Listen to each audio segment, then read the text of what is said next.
ગોટા કમ્પ્લીટ તૈયાર થઈ ગયા છે. મરસી છે, આદુ મરચીની પેસ્ટ. આ ધાણા છે. તો અત્યારે તમે શું ખાંડો છો મમ્મી? તો યુટ્યુબ ફેમિલી, તો કેમ છો બધા? આપણા વ્લોગ જોતા હોય તો મજામાં જ હોય.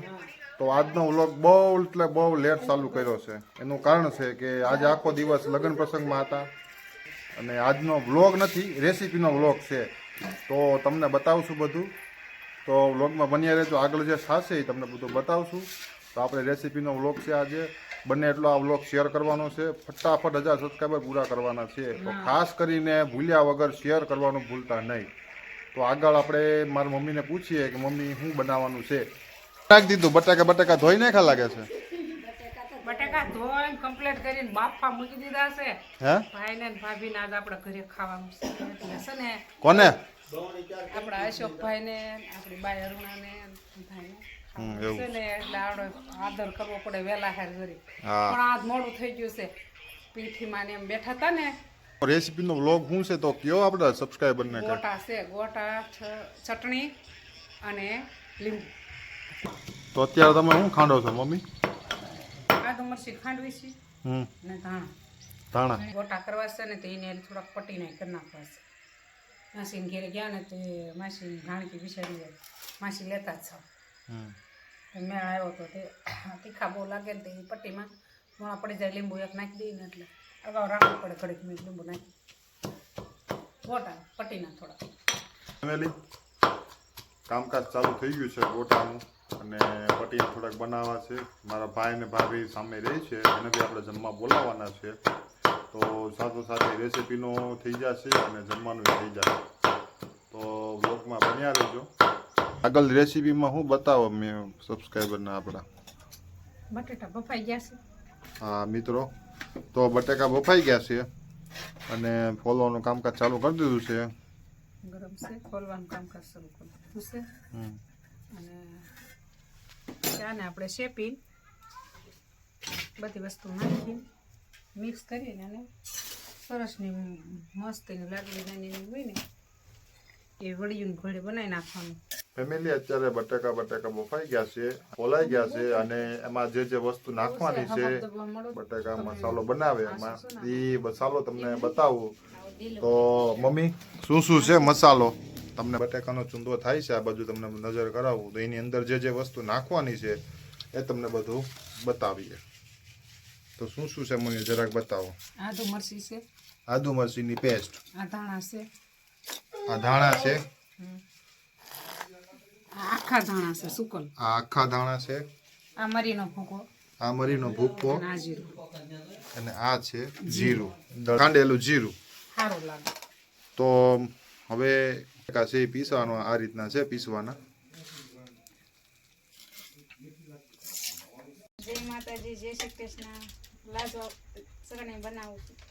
તો મમ્મી અંદર શું નાખો છો જરાક આપણા સબસ્ક્રાઈબરને બતાવો.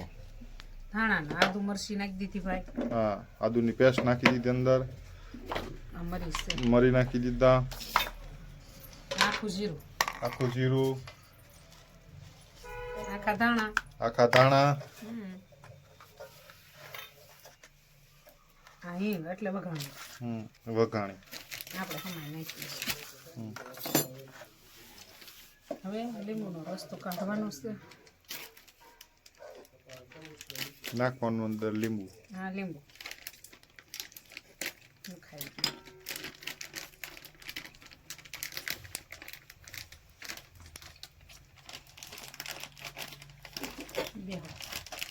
વડાપાવની પટ્ટી બનાવી છે જો આ રીતની બનાવે.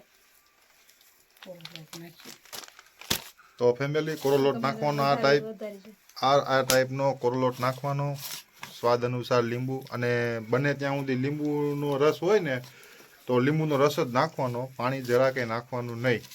શેદ નાખવું પડે અને જરૂર પડે તો શેદ નાખવાનું.